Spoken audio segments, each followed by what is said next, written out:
Lost is on. Welcome back to Bite Size Media, everybody. Today we are watching, what episode is this, the fifth season? The fifth episode of season 3. The fifth episode of season 3. It is called Cost of Living. What show are we watching? Lost. Because it's good, we think. Yep. Anyway, brain. I'm going to toss it to Jared because my brain just took a poop. So, The Cost of Living is a Mr. Echo featured episode. And if all signs point to what we've been saying since the last season, I think this is Mr. Echo's curtain call for the show. At least in terms of a main character, because I don't remember if he shows up in some capacity again. But this is the end of Echo's run.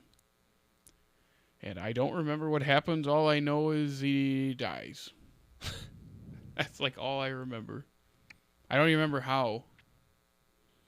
Because at this point, he was mauled by that polar bear and carried to the cave, and they saved him, so he's injured. think the smoke monster gets him. That sounds right. It feels like that'd be the thing that would happen He's after the all only, the run-ins. Is he the only one that's seen that it's a smoke monster? I think others have seen it. Yeah. Yeah, like Jack and Kate hide from it above in the trees. One episode. All I know is that this reminds me of the Target ad campaign around this time as an ad for a smoke detector. That's right. I think we brought that up. It was brilliant. Ago, yeah. best ad. I mean, it's 20 years later, and I still remember it. All right. That's all I remember about The Cost of Living. All right. Yeah. Anything, Aaron? No, nothing at all. I don't remember things anymore. Yeah. Remember? Yeah, well, paint fumes finally got to his brain, I think. Probably hasn't helped any. All right. Well, if that's all we have for the opening, let's get lost.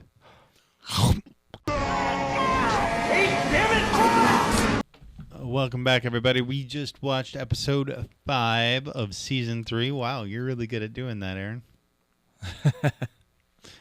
Anyway, we just watched episode 5 of season 3, The Cost of Living, and boy, that was an Echo episode for sure. Oh, yeah. I think I said during the episode, Echo has one of the most interesting backstories, so it is a shame to see him go, but there's also not much left in the episode because of the trajectory of like him kind of becoming a priest accidentally. Because remember, Yemi gets stowed away on the plane that ends up on the island, and like this is kind of fills in the gap of what he did between that moment and getting here. I don't remember why he was on the plane, Echo. Did they talk about that before? Because he's in the tail section. Where was he going again? Because that was probably his last featured episode, but I don't remember why he was on the plane. Because it's like everyone has a reason, or seemingly does, but he was going to L.A. just like the rest of them. Yeah, I mean, like, what was his reason to go to L.A.? I don't know if they talked about it or not. It's not like end of the world importance. I was just curious, like, did they ever discuss why he was going to L.A.? Yeah, I don't remember that at all. Or maybe was it something about maybe they did in his first episode. Yeah, I can't remember that. That was last season a ways. When was that? That was the 10th episode of season 2. So we've had like 19 episodes in between, if I do the math right.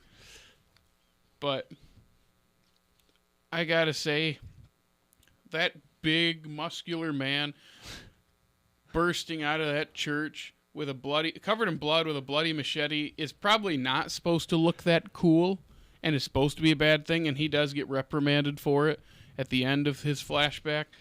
But man, is it just a cool moment. It's very Tarantino-ish, isn't it? The whole episode kind of is. Yeah.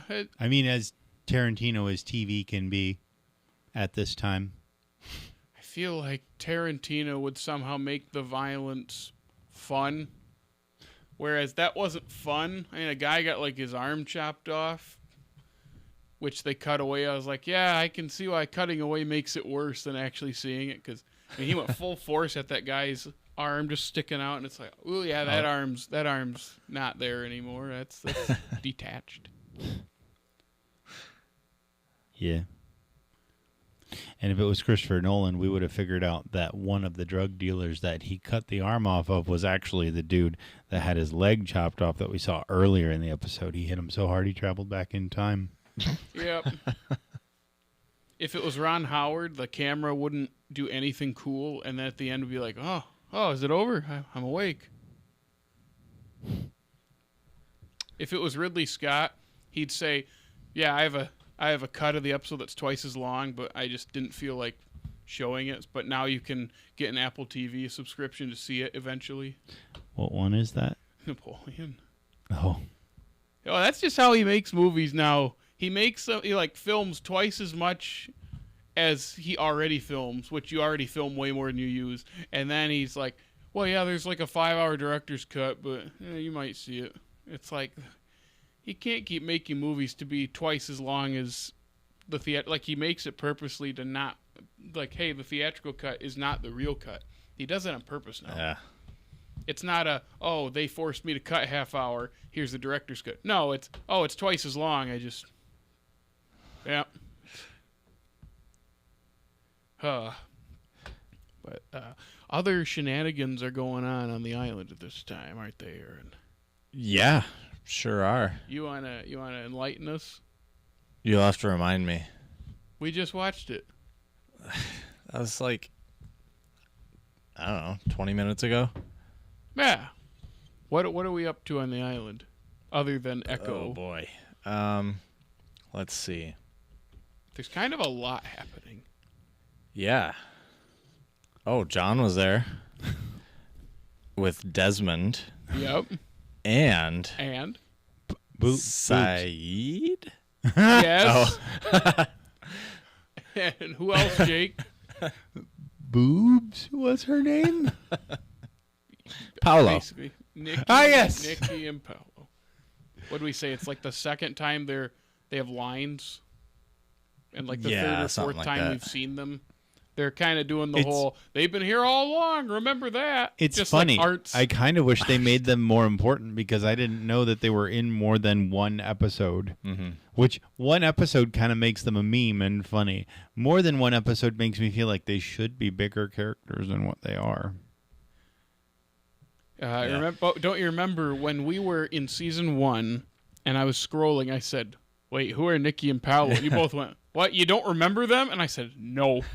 And then when I saw them, I go, oh, yeah, nope. I don't remember a single thing they do. I still don't. I know they have one featured episode later in the season, and I know they don't get far. This is their only season that they're featured. I don't remember a thing about them or how they're important. This season's weird. Because the only things I remember in the season are this episode. They're not important. Okay. Do you know how? That's what I'm saying. Like, do you know their big episode? I don't remember anything. Do you want me to tell you? No. I want to be surprised again. You're going to be heartbroken. Maybe not heartbroken, maybe pissed. Is it one of those teases where it gets up to, this was like, it was pointless. Why are they here? You told me not to tell you. You don't have to say specifics. You can just say yes or no to what I just said. Yeah. Kind of is like that's it? That was dumb. Mm-hmm.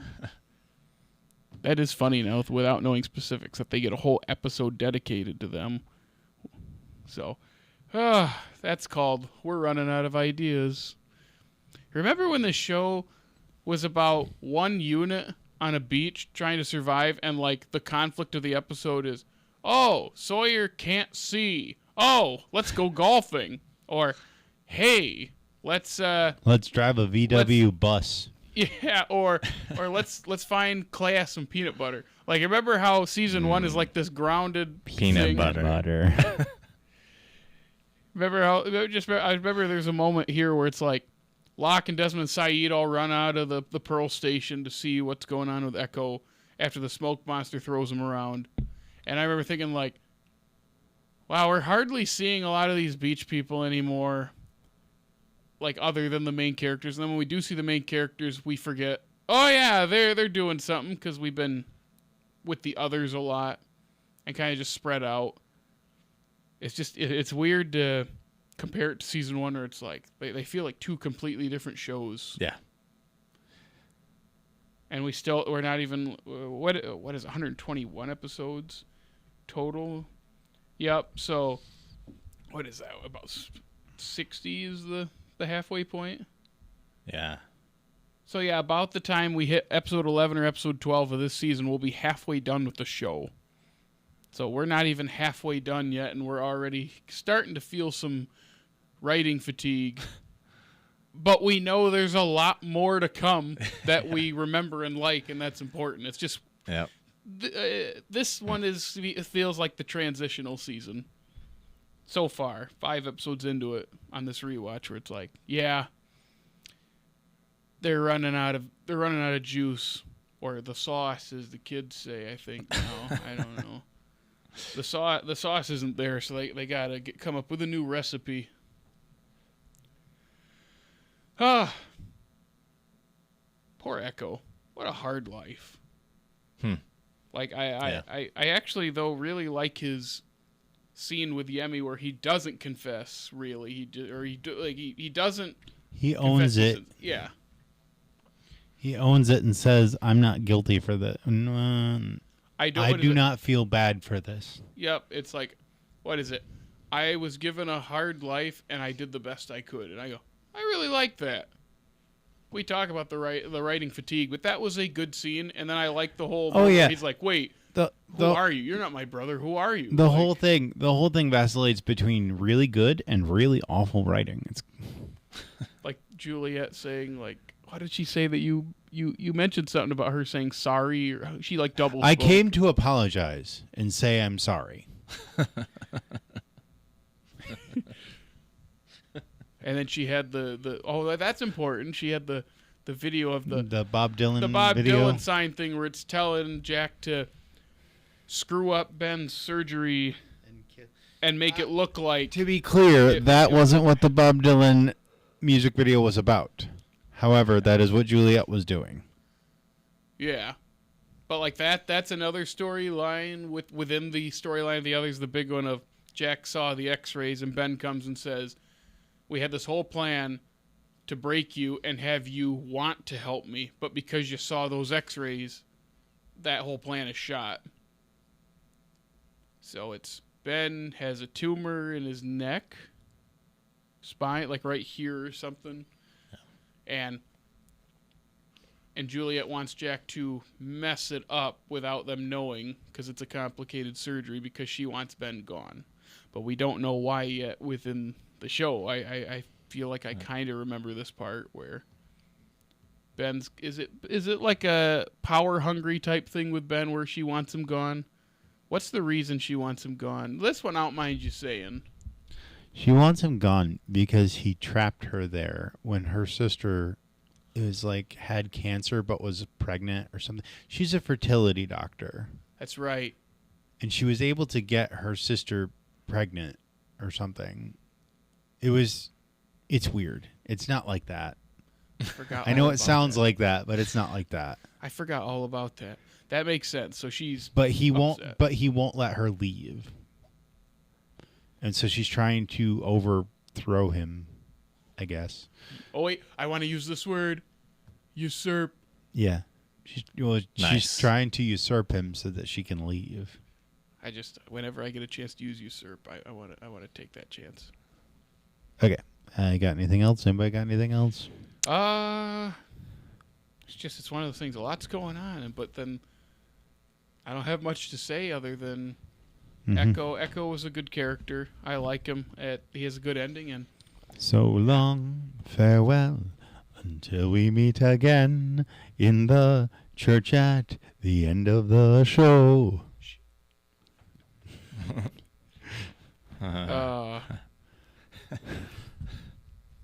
Just one little end note. Every time a character, like a character that we know shows up, and it's like, oh yeah, like when Chale pops up in that first scene because he helped them bring Echo back. I was like, oh yeah, I forgot about Chale. Oh yeah, Saeed's here. Oh yeah, Locke's here.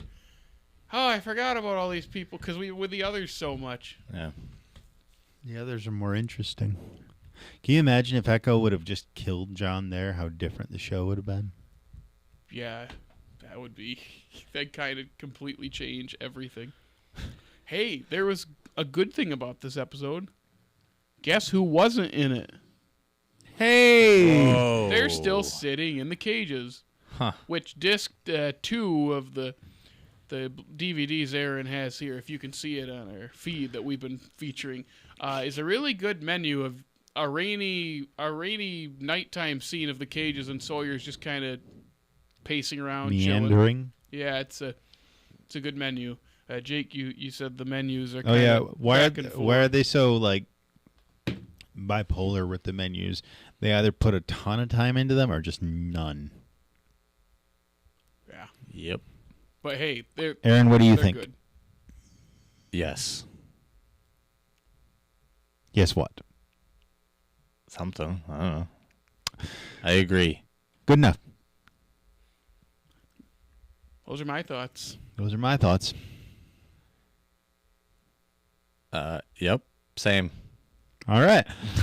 Well, if you want to check out some of our other episodes of Lost or some of our other television shows, YouTube shows, podcast shows, whatever you want to call them, you can check us out on the Slate Media YouTube. And Jared, where else can they find us? You can follow us, excuse me, on Facebook, Instagram, the funny TikTok, and Twitter. And you can listen to us on Apple Podcasts, Spotify, iHeartRadio, and hey, if it's YouTube, like, subscribe, comment, ring that notification bell. Make sure you check us out and rate us on all those apps that, swing by our groovy website. You know, if we really wanted to sock it to Twitter, we wouldn't have a Twitter. That's true. Because now his $3 billion contract or whatever it is contingent upon how Twitter grows. Or no, was that Tesla? That was Tesla. Never mind. But we have to stay on Twitter so that the one person who likes each post can keep liking it. Are you the one person that likes each post? All right. Well, then I guess other than that, come on back next week. We'll be watching the 6th episode of the season. I do, and I'm just throwing a bet out here that this is the one with Nathan Fillion, and it's a Kate episode. I don't know about the Fillion. I believe you. It's just, but you are correct for sure that it's a Kate episode. Sorry, everybody. That was probably loud in Wow. my microphone. Yeah. Yeah. Anyway, come on back next week. We'll be watching that episode, giving you our thoughts. Until then, let's get lost.